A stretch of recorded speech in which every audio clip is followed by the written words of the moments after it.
Whelan Presley and Van Ho Funeral Homes have been serving Quad City families and veterans for over 100 years. Whelan Presley is located in Rock Island, Milan, Reynolds, and Van Ho in East Moline, proudly supporting WQPT.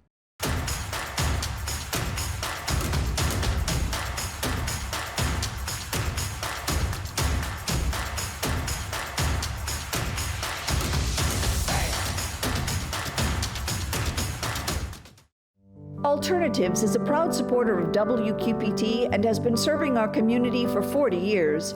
Alternatives provides professional guidance to maintain independence and quality of life for older adults and adults with disabilities. Davenport voters will soon head to the polls in elections that will decide who will run the city. You get to meet two more of the four candidates right now on The Cities.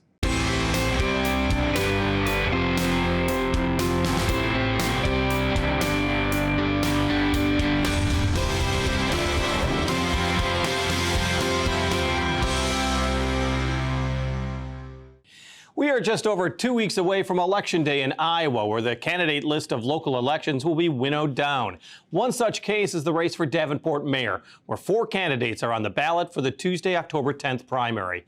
We've already talked with incumbent Mayor Mike Matson and State Representative Ken Crokin, who were the first two to file their nomination papers. Now we're sitting down with two other opponents, Brandon Westmoreland and Yvonne Collins.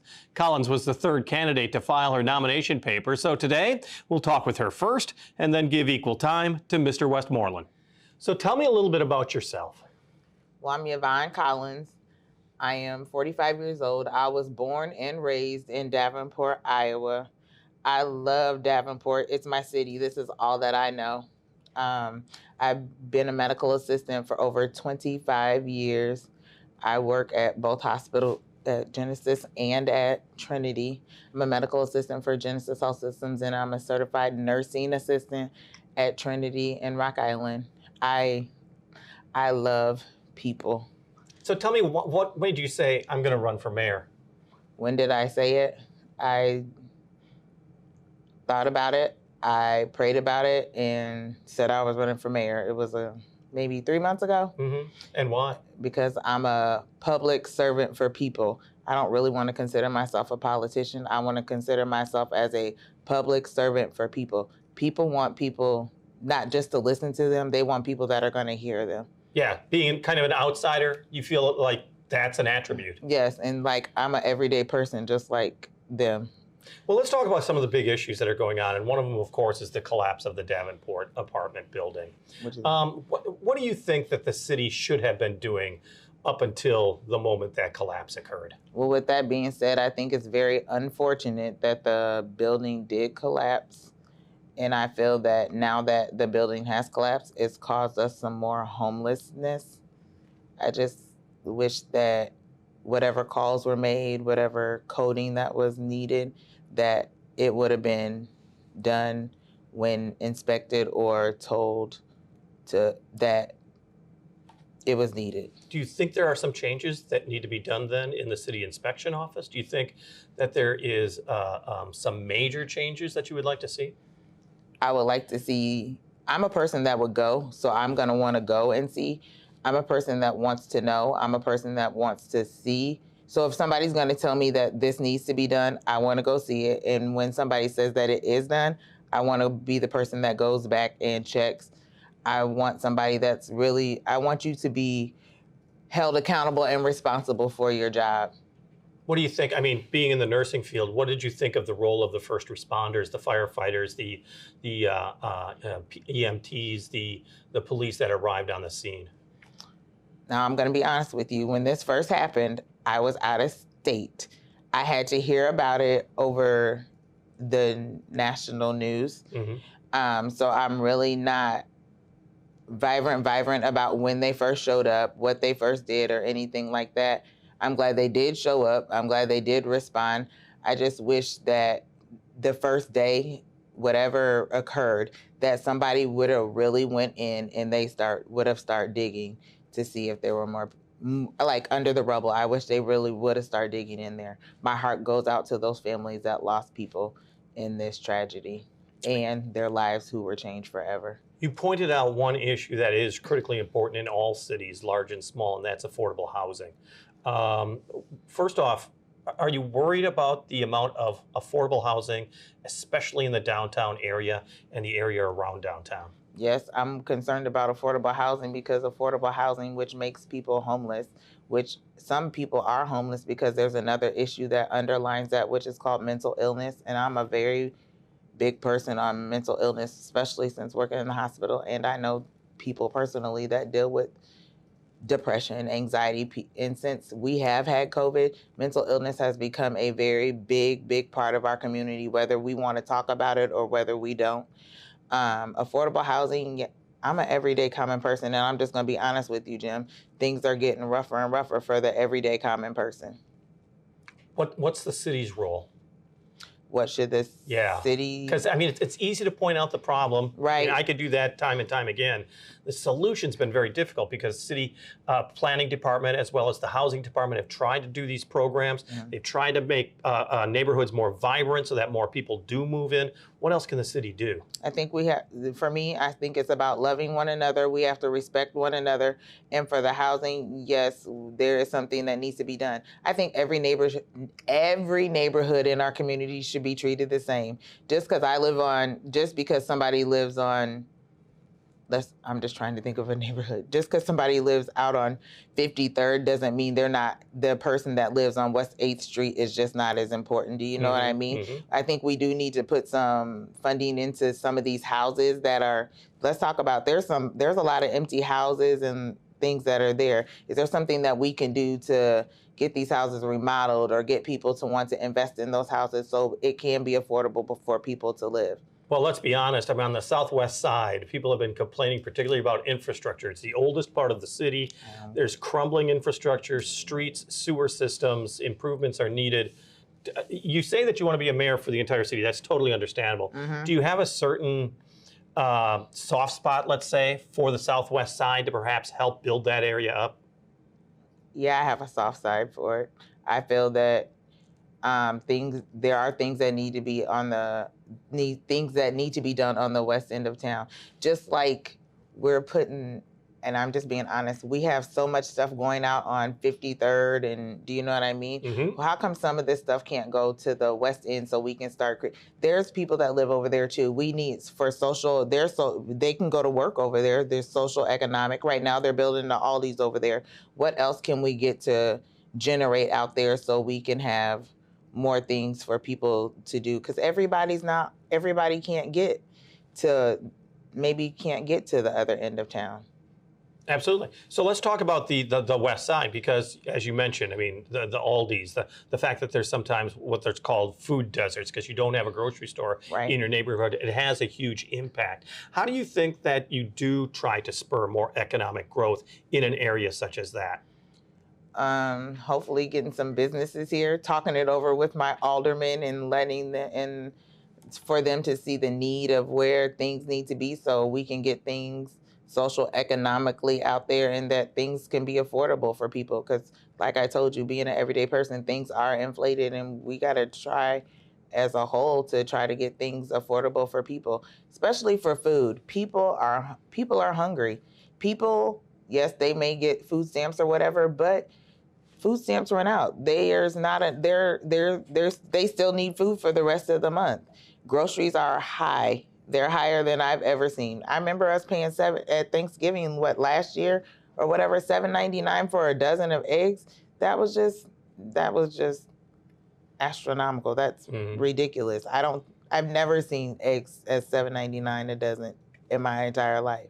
The other key component, of course, to help areas is jobs, of course. Correct. And we've seen Amazon building that huge warehouse on the far northwest side, Sterilite building in that area, keeping Kraft in Davenport by building up there. How important is it to build up the industrial base, the manufacturing base in Davenport? I think that's very important because that creates jobs for people in our community, for them to be able to work and survive economically. And that particular industrial park is getting close to being full. I know. So where do you think a future expansion should occur? On the west, maybe out west. Yeah. On the west side? Yeah, on the west side. Let's talk about some of the policing that's going on. There's been a great deal of effort to cut gun violence in the city of Davenport.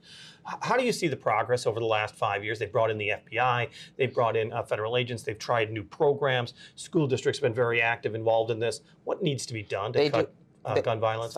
They do have a program called GVI, and it seems to be working some, where you get the city more involved, the community, the parents. And I know that there's people that go and knock on the doors after there is a crime to see how they can help. And I think that is a great start. I think for policing wise, and I'm just saying this, I think we do call the police when some things go on, but I think there needs to be a better relationship between police and community, if you understand. Sure, and how would you do that? I know there's like meet and greets and things like that, but we have to Coffee with a cop, they've said, they've had that program. But we have to want it. Do you know what I mean? You have to come out. You have to come out and support. You have to want it in order for this stuff to happen. And so you would be doing what? I would be there. I would highly recommend that I have more of them, maybe once every 2 to 3 months instead of, I'm not sure if they have them every 6 months or what, but just to have a better relationship, to know who your police officers are, to know who's in your, do you know what I mean? To know who the people are in the community, so you'll know who they are and so they know who you are. You know that the mayor's office is not really a strong, the mayor's not a strong form of government in Davenport, much more reliant on the city council, and the aldermen have a lot of power in Davenport. So what do you see as the role of mayor? I see myself as loving my aldermen, having respect for my aldermen. I say that I want our community to get to know our aldermen and talk to our aldermen so they can hear you, so that those issues that you are concerned about, so they can be brought forth, so they can be talked about, so they can move forward in doing those things. What is your biggest short-term goal? What do you want to see done first? I want everybody to respect one another and start learning to love one another and to get to know their aldermen so their issues can be brought to the forefront so we can start working on them as soon as possible. You've been campaigning, you've been running into more people of the public that you'd ever seen before, perhaps. You are correct. What have you found about the people that you've talked to, the residents of Davenport that you've spoken with? Some people are concerned. There are a lot of people concerned about schools. There are a lot of people concerned about economics or about food. There are people concerned about, there's some people who aren't concerned at all. Yeah, kind of detached from government, detached from the city, thinking you can't help them. Yes. How would you change that?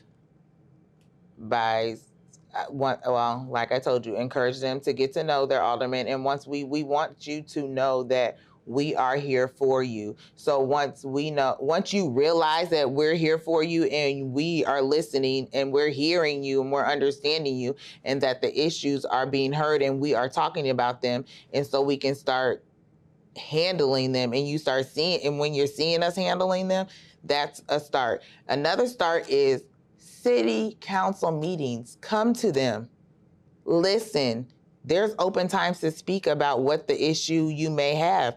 Come and speak so we know what your issue may be. Even you may not know who your alderman is. Some people don't know that. Find out who your alderman is, but come and speak, come and listen, come and support. My thing is get involved.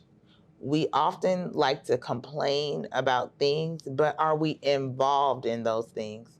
I've been to some certain events and I see the same people there. I need more of our community and not just certain people always in the same places.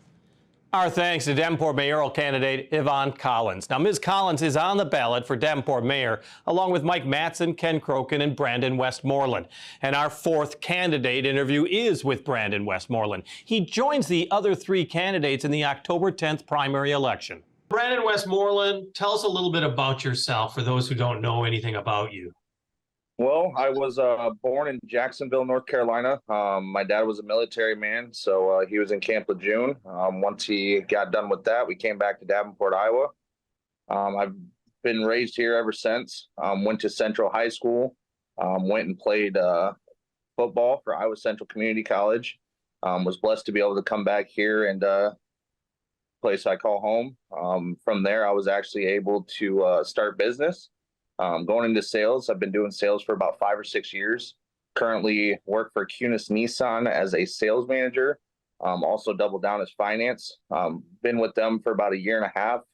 I've done. I started as a salesman, but within 7 months, I was actually able, through adaptability and just learning and putting my tools to use, was promoted to be a sales manager and got into finance too as well. So here we are.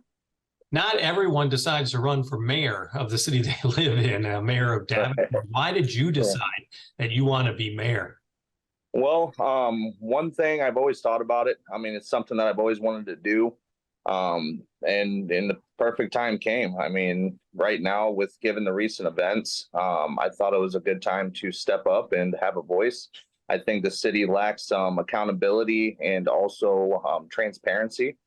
And I think that's something that I can bring back to the city of Davenport. And I feel as if some of the crime rates we definitely can try to stop. I know right now we are at 4% of other cities are worse than us. So we're at the bottom of the totem pole as far as that goes. And then also want to continue infrastructure and get millennials excited about talking about the future of Davenport. Same conversations that I've had with generations before us. So is that a big deal to you, age? I mean, you bring up millennials. I definitely do. I think right now, given the population, majority of millennials, I mean, we're going to be the future. I just think that it's not a conversation that we have a lot of people my age. I've had plenty of conversations with generations before us who are very knowledgeable. And it's not that I'm not trying to do anything for them, but I want people my age to be able to have those conversations and be able to be passionate about the city we live in. Definitely, if we're going to end up being the future and carrying the torch. Do you think the passion's there now? I mean, what does it take to improve the passion of millennials and get them more actively involved in their city? I just think it's just knowledge. I mean, I don't think that's it's something that's pushed through people in my generation. So just gathering people. I mean, I've already got a very good response from friends and even people that I've just met that said that they have actually got a good grasp of what's going on. They've been more involved, and that's just the beginning of it. I mean, we've started this campaign about 2 months ago, and we've already got a good response from everybody. So I think that we're headed in the right direction as far as that goes. Let's talk about some of the issues that are impacting Davenport. And of course, at the top of the list of a lot of people's minds is still the collapse of the Davenport apartment building, which happened during the Memorial Day weekend at the very end of it. Yes, how do you rate the city of Davenport's response, either with first responders or the second wave as far as the politicians are concerned? You know, I just feel like the response was a little too quick. I feel personally that we would have done everything we could to make sure that there was nobody in there. As far as kind of the transparency of it, I mean, when problems are being brought to your attention and you don't have a response, I feel like right there's kind of just a lack of transparency. I mean, I understand when you're going through investigations and there's certain things you can and can't say, but in my line of business, people start asking questions, you don't have the answers. I mean, it's not a good sign. Let me take you to before the collapse occurred. Of course, as you know, the building was inspected, city inspectors, Yes, reports were filed, concerns were made. Do you have a problem with the way the city inspections were conducted? And do you think there's changes that are needed in that area? Yeah, absolutely. That kind of goes more towards the accountability of things. There's obviously signs that were there. I mean, there's reports out there that said that these things were brought to their attention, and these weren't things that were going unnoticed. So again, I think there was just a lack of accountability. Do I know why or what the agenda was? I'm not too sure, but I know the signs were there, and I think they lacked a quick response on that. Well, I mean, you've heard of the reports, you know of the news reports, you know of the legal filings that have occurred. Where does the problem lie? Does the problem lie with the city inspections? Does the problem lie with Mr. Wold and the ownership, or does it rely on what he had said was that his inspection team and his contractors didn't think the collapse was imminent? Well, I definitely think there's a lot of information that's out there, and it's a lot to grasp to actually have a for sure opinion right now.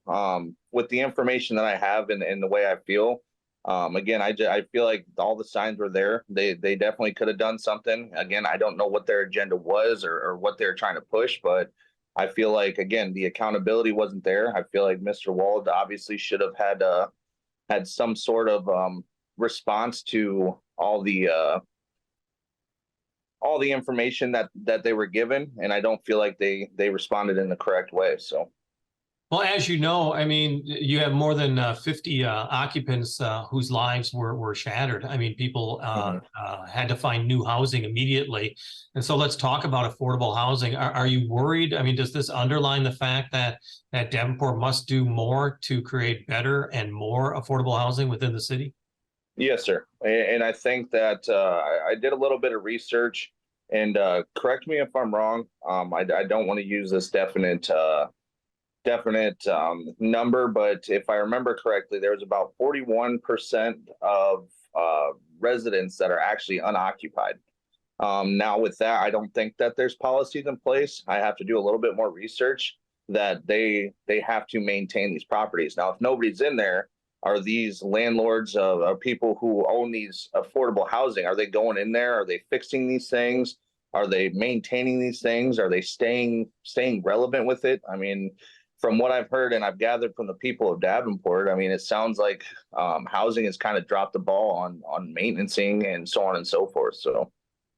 And also, this collapse happened in downtown, the heart of the city. It's an area that, as you well know, over the last 20, 25 years, there's been great strides in order to rejuvenate, to revitalize the downtown area. Do you worry that this may keep more people away from downtown?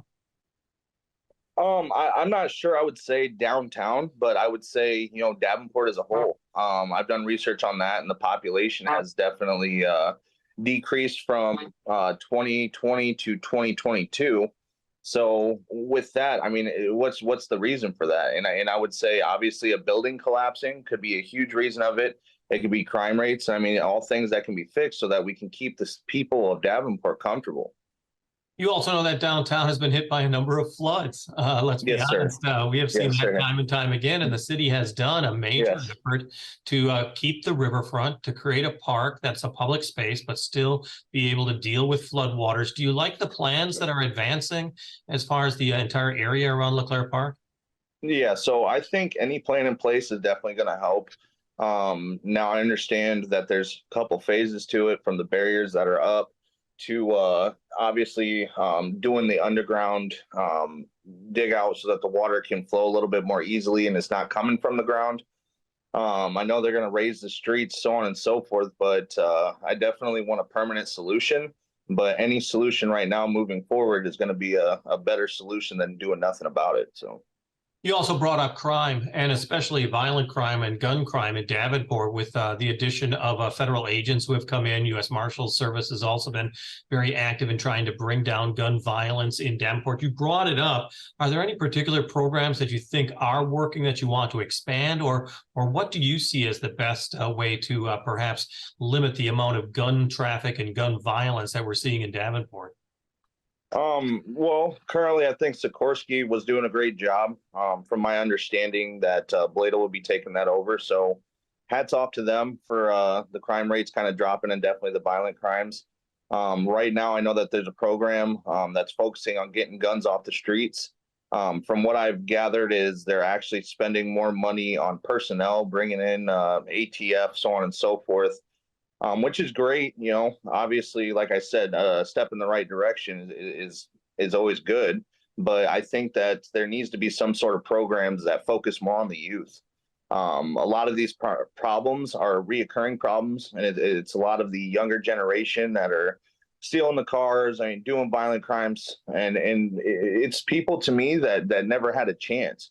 So I'd like to focus a little bit more on our foundation, which is going to be the youth, and giving them an opportunity to live a straight and narrow life in the city of Davenport and be productive citizens. Brandon, you also know that Amazon is finally opening up its warehouse and making those hires that were promised a while ago. Yeah. Is there more that needs to be done for large manufacturers and to attract large companies here, or should your focus be more on the small businesses? I personally, of course, I love local businesses. I would definitely love to focus a little bit more on the people of Davenport who have been here, who know the place, who support us, who have been here. But again, I mean, those bigger businesses, I mean, that's going to bring jobs. I mean, it's going to bring some money to Davenport. So that they're both good things. But I personally like to focus a little bit more on the people of Davenport and the local businesses. Elected come November, you take office in January. What is your first big goal? What is the big thing that tops your agenda? Well, I want to pretty much bring back the transparency to Davenport. So one thing I would like to do is just announce to everybody that we're here to work for them. There'll be no more of this facade of the current people that are in place just kind of doing what they want on their agenda. And I would love to be able to push the fact that we're here for the people. I mean, we work for you. So I would like to open up an open platform to have people at Davenport come and be able to explain what they're experiencing and explain to me what their problems are. And then we'll focus on what they see and what they want done. So to answer your question, I'd like to hear more from the people at Davenport so that we can do that first big plan. Davenport mayoral candidate Brandon Westmoreland. He joins Yvonne Collins, Mike Matson, and Ken Crokin on the October 10th primary ballot for Davenport mayor. Early voting is already offered at the county auditor's office in Davenport. The deadline to request an absentee ballot is coming up Monday, September 25th. For more information, you can visit the Scott County Auditor's website at scottcountyiowa.gov/auditor. On the air, on the radio, on the web, on your mobile device, and streaming on your computer. Thanks for taking some time to join us as we talk about the issues on the cities.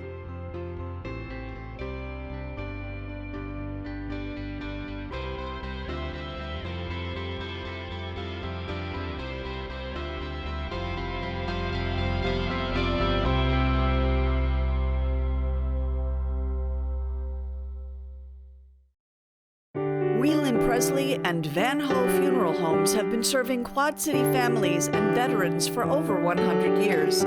Whelan Presley is located in Rock Island, Milan, Reynolds, and Van Ho in East Moline, proudly supporting WQPT.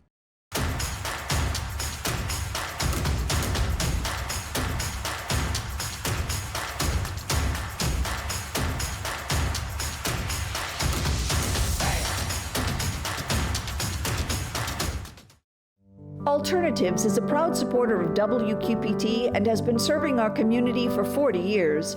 Alternatives provides professional guidance to maintain independence and quality of life for older adults and adults with disabilities.